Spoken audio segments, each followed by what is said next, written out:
Hello and good morning friends, welcome once again to the CEC-UGC live lecture. Dear friends, as you know that in our previous session, or I would say in our previous lecture, we talked about United Nations Organization and its various organs. We discussed in detail about the function of the United Nations.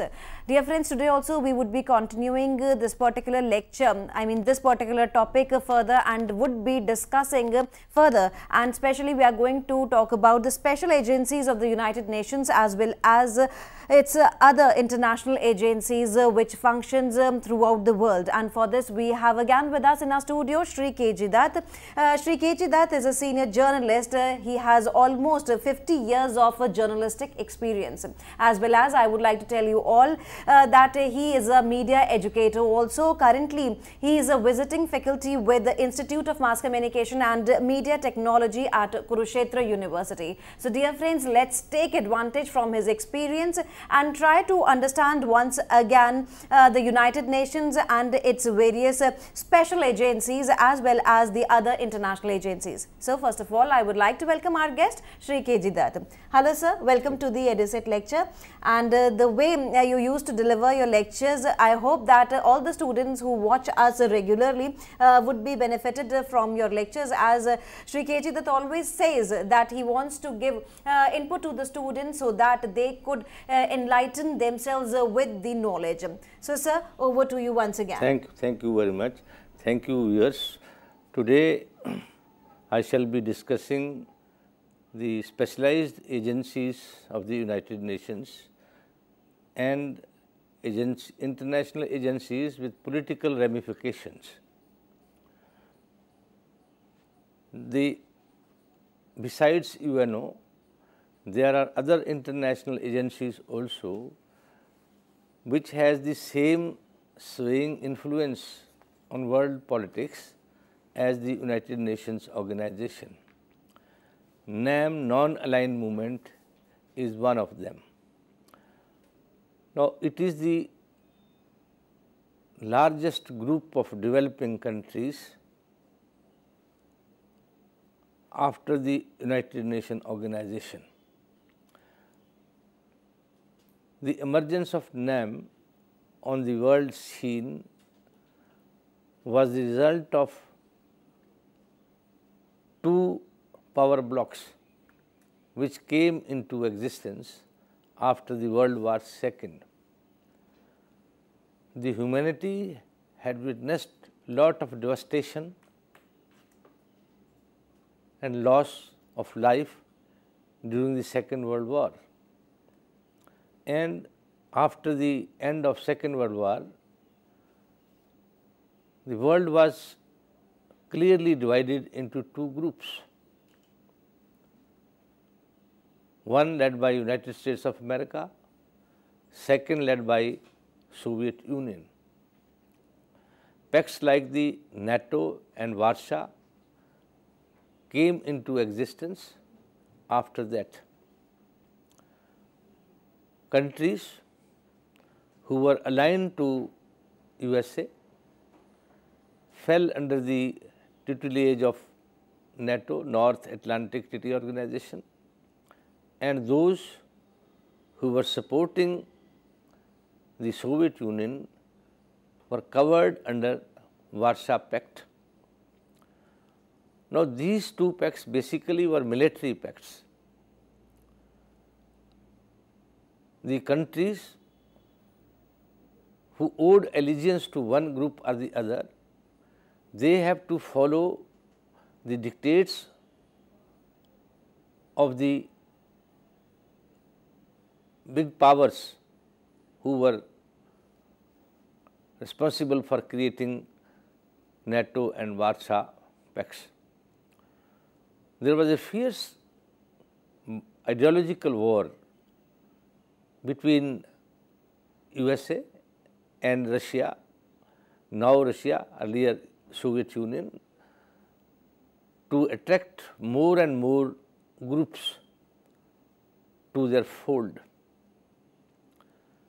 It was after World War II that the race for armaments, proliferation of nuclear weapons, and weapons of destruction. The race for that picked up a lot.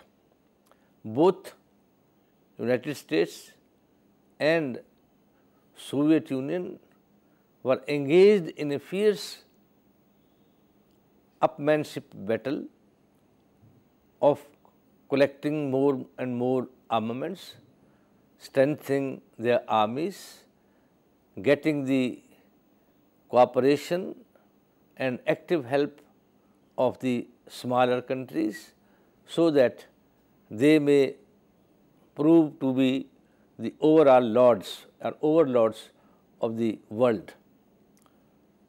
So much so that both the countries were out to rule even in the space and to outwit each other in exploration of space. Race for arms, race for nuclear weapons, that increased every day. More and more countries who were underdeveloped basically or developed also, they tried to align themselves with either United States of America or Soviet Union. In this scenario, there emerged a novel idea promoted and prompted by our late Prime Minister Pandit Jawaharlal Nehru. When this type of race was continuing, race of alignment rather, the then Prime Minister of India refused to align with any group. His ideology and thinking was that India will act of its own independently and will not align itself either with USA or with Soviet Union. He was supported in his novel idea by Joseph Brown Tito of Yugoslavia, Gamal Abdul Nasser of Egypt, and Sukarno of Indonesia. It was the initiative of these 4 countries that non-aligned movement came into being. It was in 1955 that the NAM took its birth at Bandung. Now, what was the purpose behind that? What was the goal of NAM? Today, NAM enjoys the support of 118 countries throughout the world, developing countries. When NAM took its birth, the first and foremost principle was that no country who is a member of the NAM would align itself either with Soviet Union or with United States of America. It will not follow the dictates of either of the 2 big powers. The NAM will work for prevalence of human rights or preservation of human rights throughout the world. NAM will also work for disarmament and would take steps to check the race for armaments in the world. NAM will also try to help newly emerging democratic countries to develop or help such countries who were trying to achieve the goal of independence. NAM will also not be a party to warfare activities of any of the two groups. This way, NAM started its activities, and the first NAM summit was held in Belgrade, Yugoslavia in 1961. It was since then that NAM has been holding its summits, working effectively for the welfare of humanity and making efforts to keep the world away from war. NAM's effective role has been recognized by different countries. In many situations where United Nations organization has not been able to stop the creation of conditions which may lead to war, NAM has worked here very effectively. Now, this credit goes to the leadership of the NAM, rather the four political stalwarts of the world who envisaged this idea and gave it a practical shape.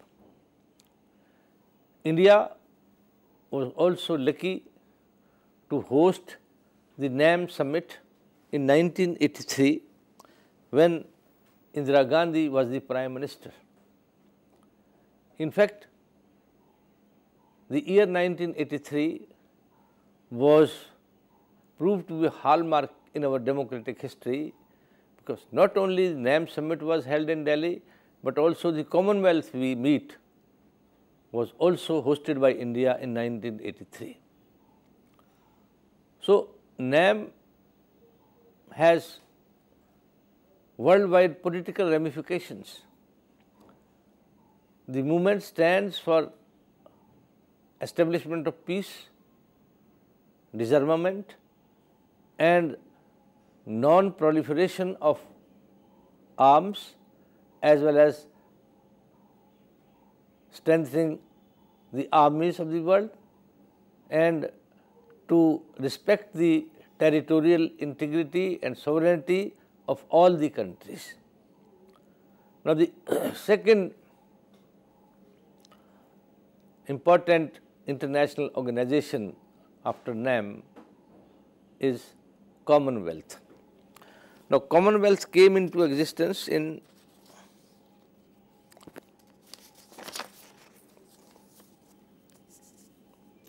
In 1926, what is Commonwealth? Commonwealth is a community of nations which owe allegiance to the British Queen. This is a group of nations which work for safeguarding the interests of the countries who were under the yoke of British Empire. The number of such countries is 53.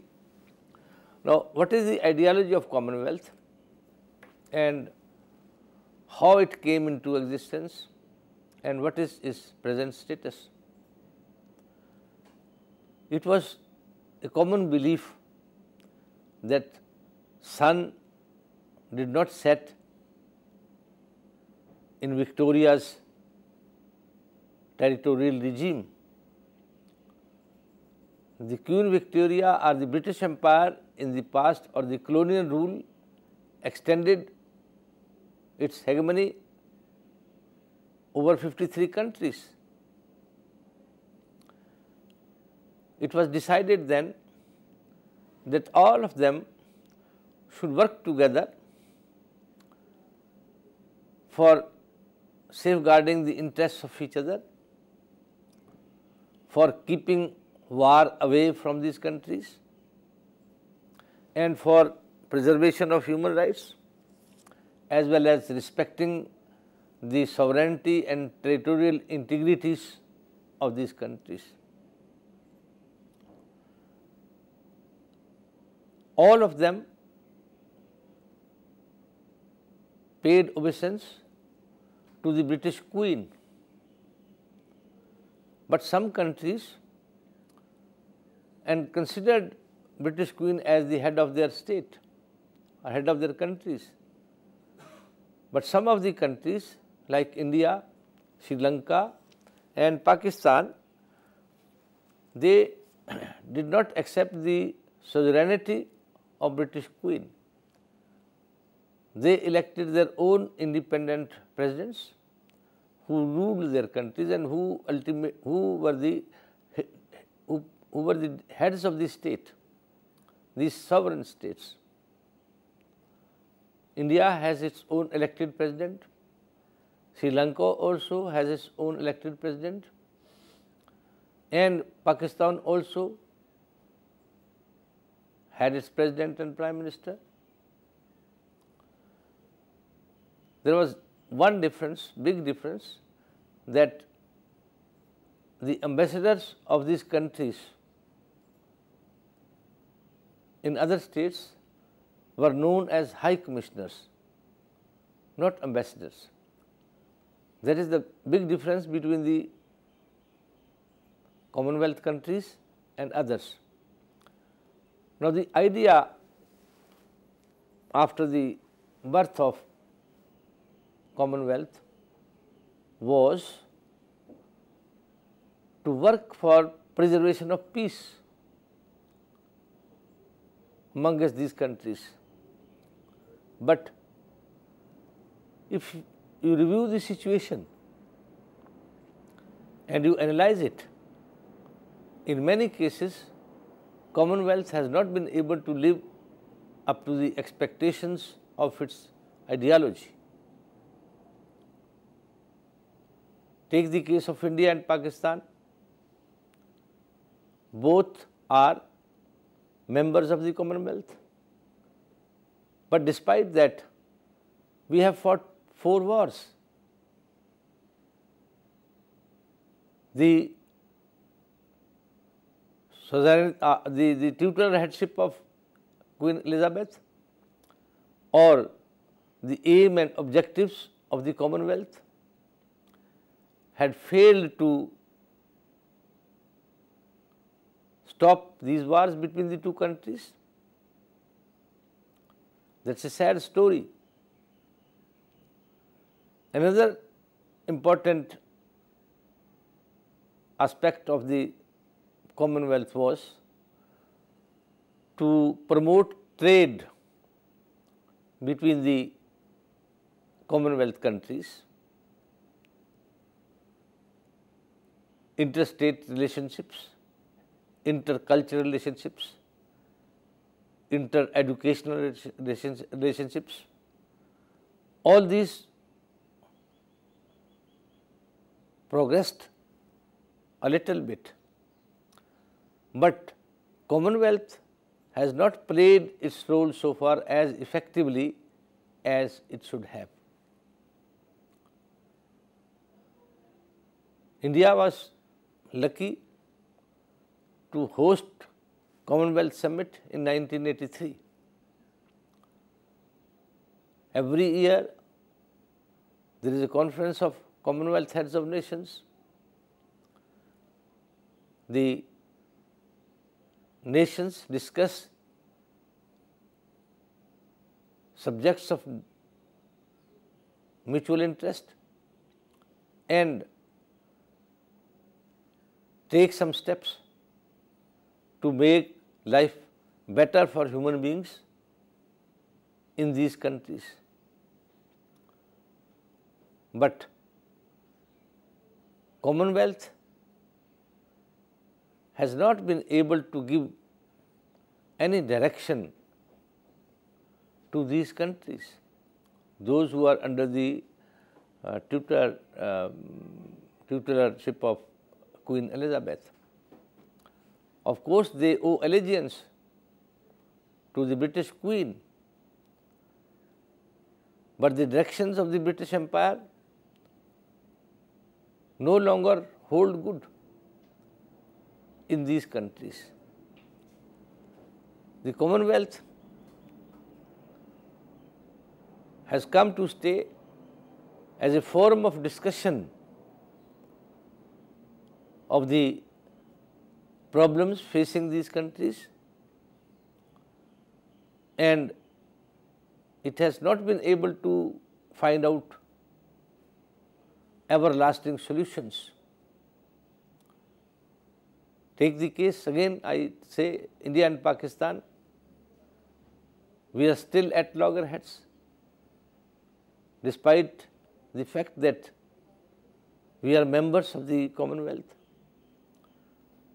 Of course, it is creditable to the British Queen and the British leadership that they have not blatantly interfered in the internal affairs of both India and Pakistan or the Kashmir issue, which is a bone of contention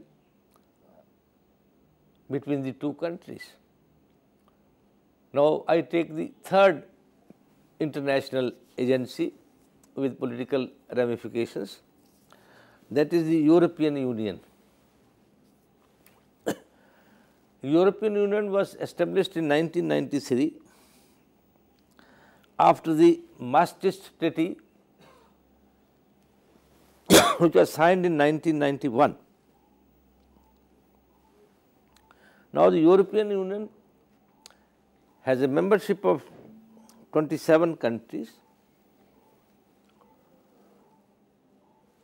The main objective of the European Union was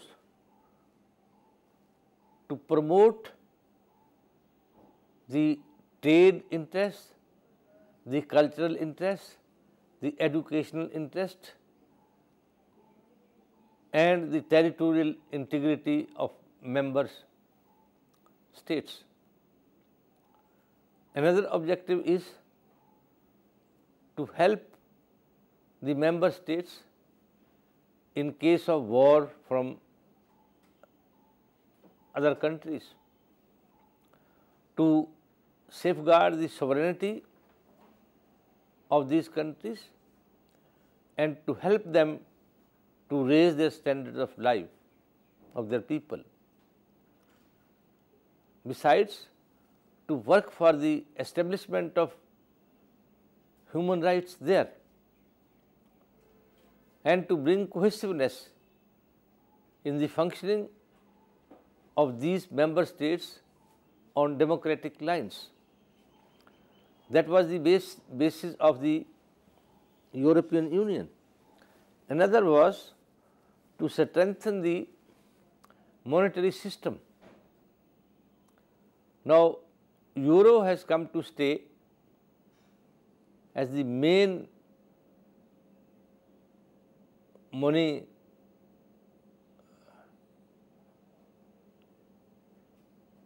item for promoting trade between the member states of the European Union. Every member state has its own established form of money transactions, like pound in England, and others have different also. But Euro has come to stay as the main money trading item between the member states. It is also significant to note that the European Union has been taking an united common stand on various issues in the world. The latest example is that of Ukraine. All the member states of the European Union have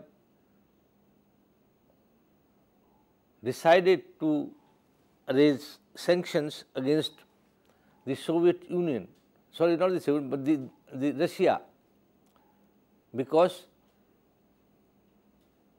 the leadership of Ukraine has been alleging that anti-national activities in their state of Ukraine are being prompted and promoted by Russia. Therefore, members of the European Union has decided to raise sanctions against Russia in some spheres. That is their united stand along with United States. Similarly, in the matters of promotion of culture, matters of educational policies, the Union has been taking almost united stand.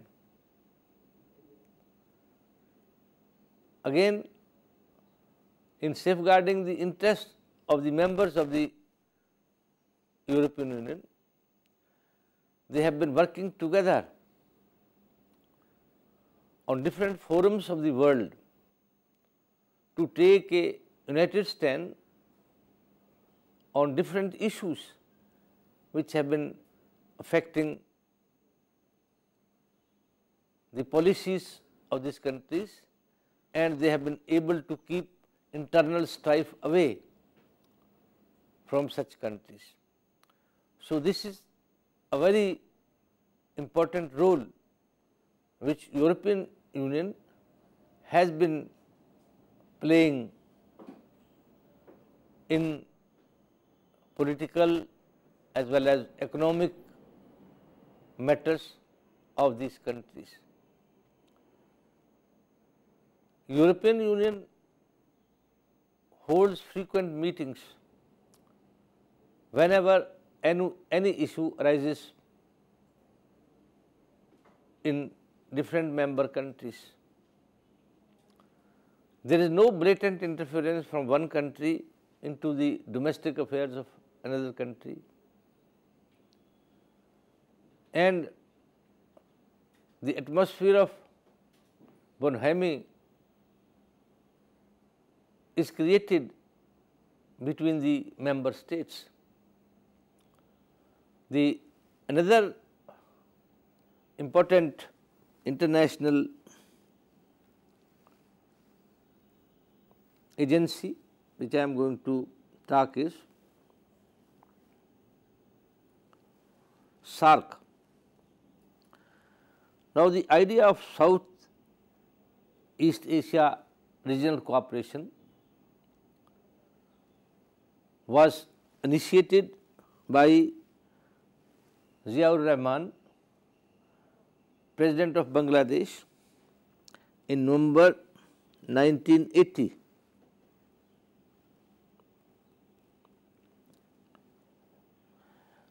SAARC was formed in December 1985 at Dhaka, the capital of Bangladesh. Its members are Bhutan, India, Bangladesh, Maldives, Pakistan, Sri Lanka, Nepal, and now Afghanistan. The main ideology or the aim of SAARC was to promote trade between the member states, to keep trade tariffs low,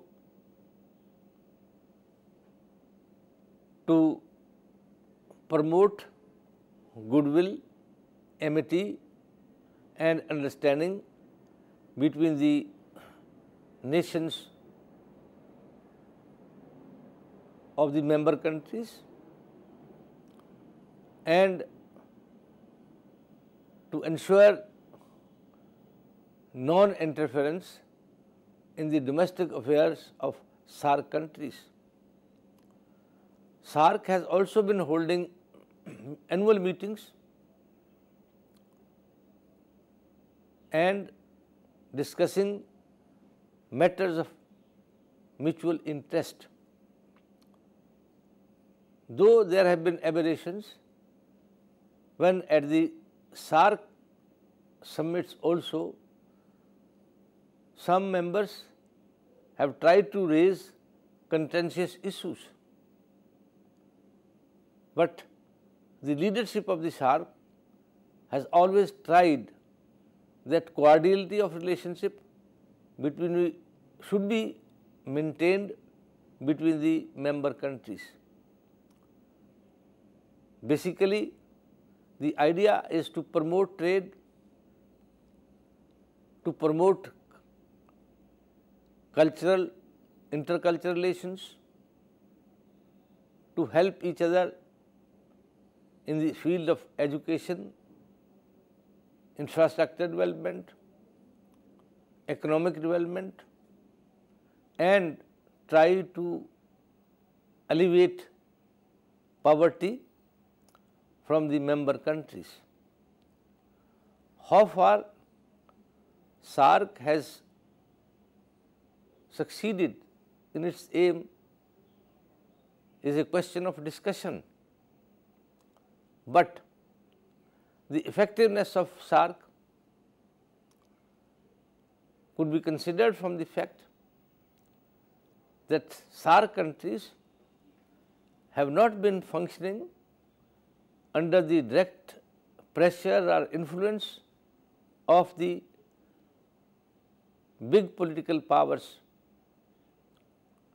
of the world. Though the era of power blocks is almost over because of the disintegration of Soviet Union in 1990, but still indirect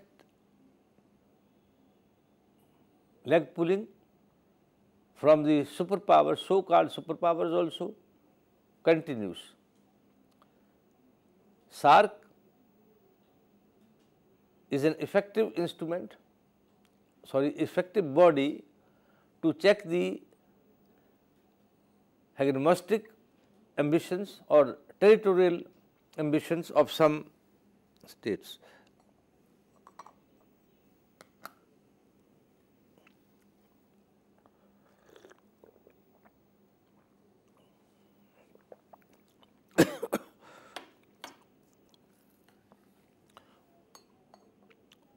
The smaller countries, some smaller countries of Southeast Asia are relieved of great tension sometimes, which is mounted by some countries to change their policies. So that way SAARC is also an important form in Southeast Asia, which is working for the establishment of peace in this region, for trade relations, and for promoting intercultural relations. Now, these four international agencies have a very positive impact on the policies of this region. Now, the second topic with me today is the specialized agencies of the United Nations, how they are functioning, what is their aim, and how effective they have proved during the functioning of the United Nations.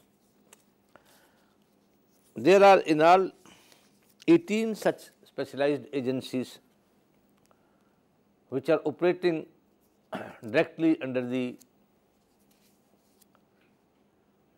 United Nations organization for welfare of humanity, providing succor to different countries and to promote goodwill amongst nations, to help countries for alleviation of poverty, to promote culture, education in those countries, to take steps for the welfare of children in those countries, and to preserve and protect the democratic system in those countries as well as the sovereignty of those countries, of the members of the United Nations organization. The first specialized agency of the United Nations organization is UNESCO. UNESCO was established in 1946 in Paris. The main aim of UNESCO is to promote education, culture, arts and other things, other relating things in the member countries. UNESCO has almost functioned very well in the promotion of intercultural relations, to promote culture of different countries and to bring amity between different nations as far as the culture of those countries is concerned. The second is WHO, World Health Organization.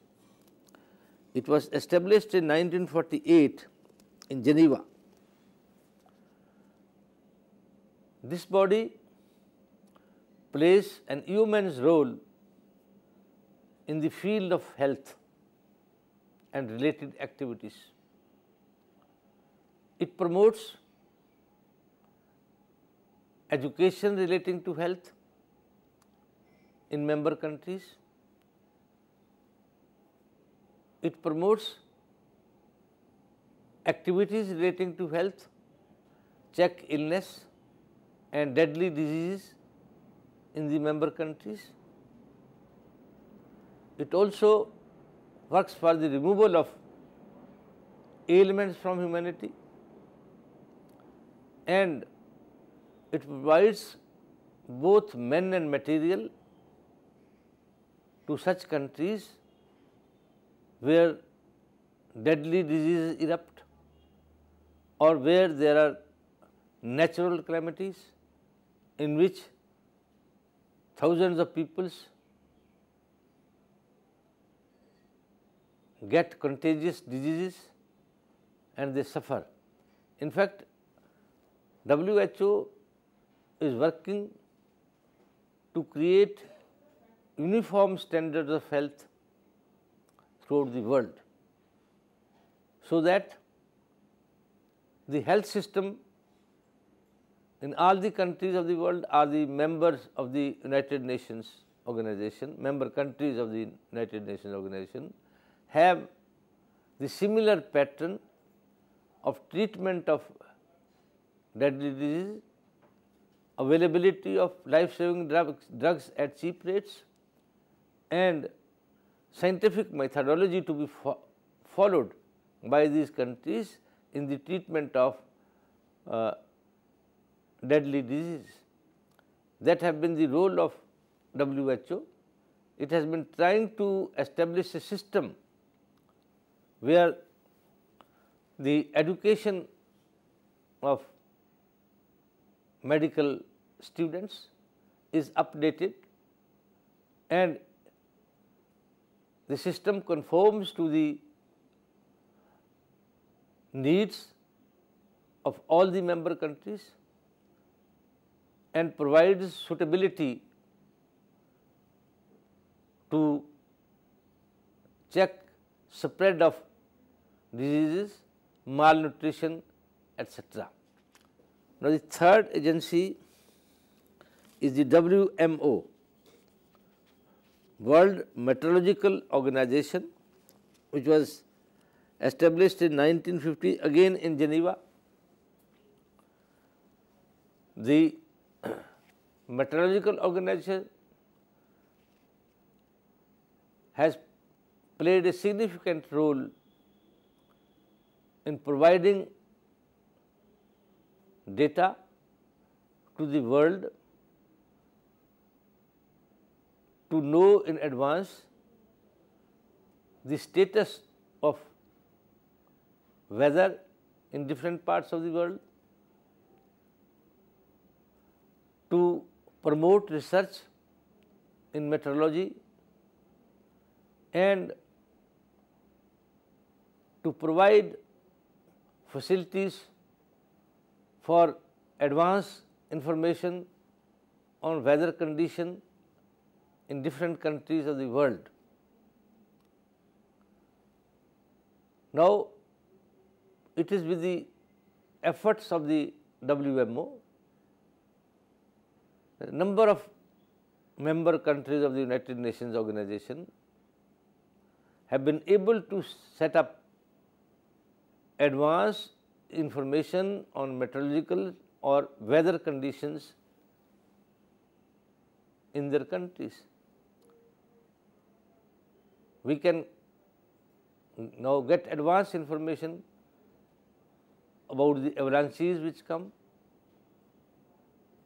advanced information about the tsunamis, advanced information about the earthquakes, advanced information about the weather conditions in the sea. All these things, now it is a cooperative and joint venture of WMO, which has enabled different countries to create a database about the weather conditions or worsening pollution or atmospheric warming in different parts of the world. Now, the fourth big agency is the FAO.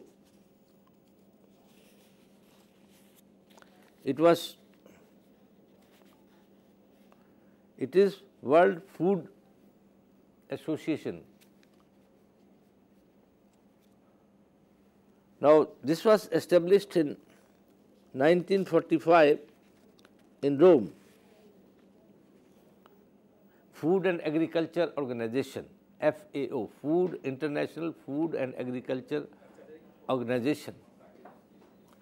Food and Agriculture Organization basically deals with the promotion of agriculture activities throughout the world. It is an important organization in providing information relating to agriculture activities in different parts of the world. How production could be increased in different countries, how fertilizers should be used, and how their timely availability should be ensured, and how trade relating to food and agriculture items could be marketed. Food and Agriculture Organization provides scientific research-based data to different countries about the promotion of agriculture system, the promotion of food production, and the promotion of marketing of agriculture produce in different parts of the world. It also provides information based on research about the countries where food is scarce, where food production needs to be increased, and how the food trade balance could be met. Now, another important agency is WTO. It was also established in Geneva in 1995, World Trade Organization. It promotes international trade between member countries of the United Nations organization. Another important agency is IAEA, International Atomic Energy Association. IAEA.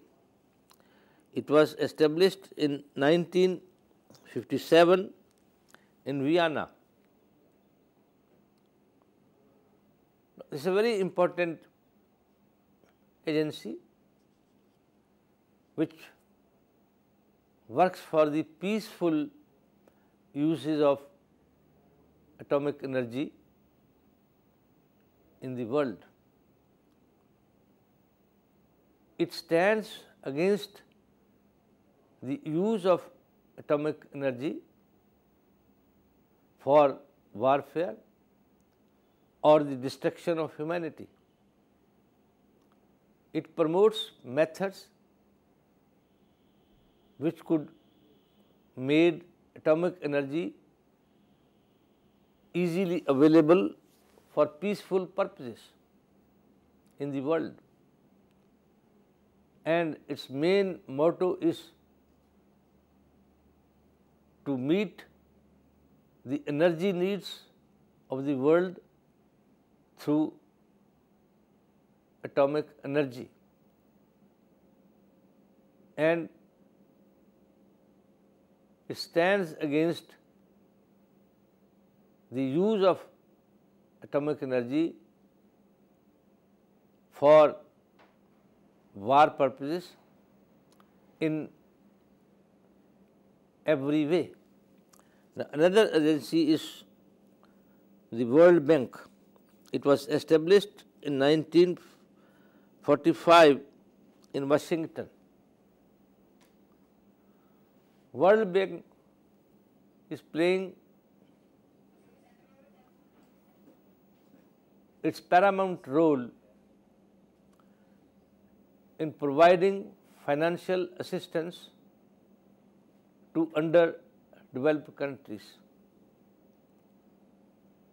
Its main role is to provide funds for the developing as well as underdeveloped countries for creating infrastructure, road infrastructure, rail infrastructure, other type of industrial infrastructure for the development of their countries and for bringing prosperity in those countries. World Bank provides loan on soft terms for big projects which are being undertaken by different countries for developing their nations. Say, World Bank has provided funds for developing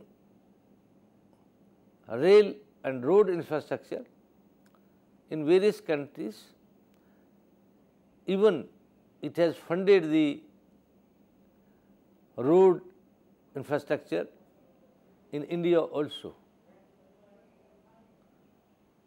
The idea of golden triangle, which was floated by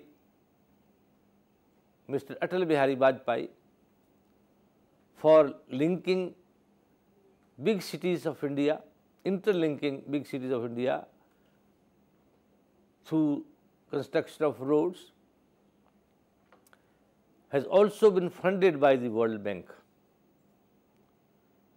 In fact, India is one of the major beneficiaries from the World Bank loans for creating world-class infrastructure of roads, railways, irrigation facilities, irrigation dams, and other related activities. So, World Bank is a forum for the needy nations, for the developing world, for the underdeveloped countries who cannot raise sufficient resources for developing their countries at a faster faster pace. Another agency I am going to talk is the IFC, which was created in 1956 in Washington. It was International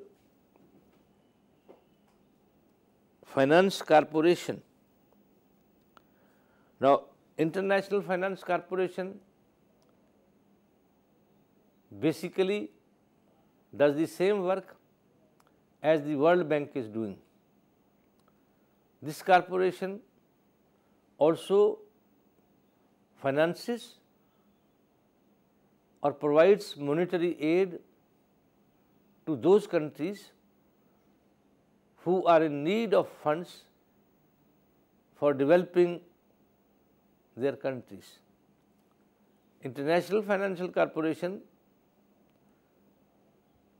comes handy to those countries who are starved of funds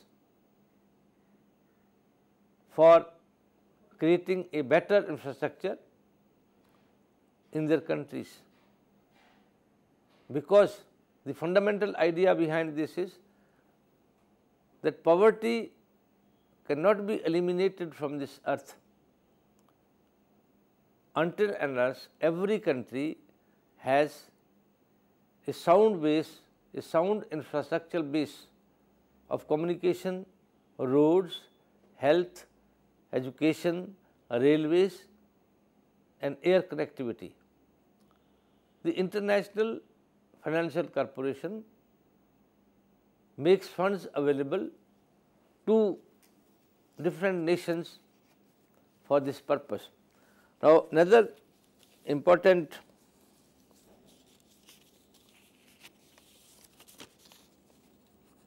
organization is ILO. This is International Labour Organization. This promotes the safeguarding of the fundamental rights of labour throughout the world. This promotes that facilities should be provided to the labour as the needs of their engagement by infrastructural agencies. It fights for the rights of the labour organizations or the labour throughout the world. Another very important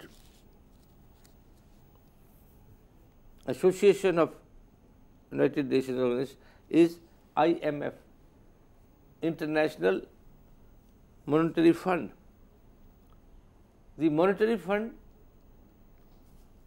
does almost the same work as the World Bank or the International Financial Corporation does. International Monetary Fund was established in 1945 in Washington. It also provides specialized know-how and technique for financial markets in the world. and it is the main organization which keeps intact the database, research database of the finances of the world or the different countries who depend on it for this. It has a little bit role to play to oversee the functioning of the stock exchanges in the world. Basically, it keeps its eyes on the financial markets of the world. Now, these were the 18 specialized agencies of the UNO, and out of which I have talked to you about the functioning and role of 12 of them. In all, there are 45 international organizations which function for the welfare of humanity in the world. I am going to take up now another international agencies which are active in promoting human welfare and preservation of human rights and in promoting democratic activities in the world and safeguarding the fundamental rights of the human beings. The first and very important agency which works for in this direction is the ADB, Asian Development Bank. The Asian Development Bank is active in providing financial assistance to the underdeveloping and developing countries of Asia.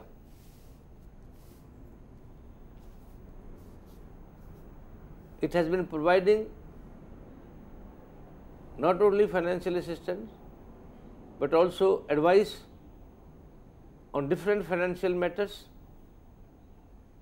to the countries of Asia, because Asian region is still an underdeveloped region. Many of the countries here are in the developing stage or are developing. Many of them could be termed as underdeveloped. So, the role of ADB becomes very important in providing guidance, information, monetary help to all these nations. Sorry sir, sorry to interrupt over here, because we are short of time over here, and in our future sessions, in our future lectures, we would be discussing other agencies too.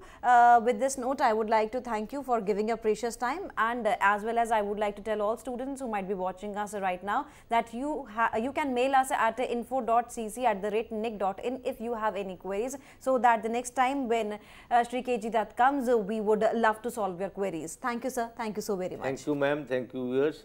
In my next lecture, I will be taking other international agencies who are working for the welfare of humanity. Thank you sir, thank you very much. Thank you ma'am.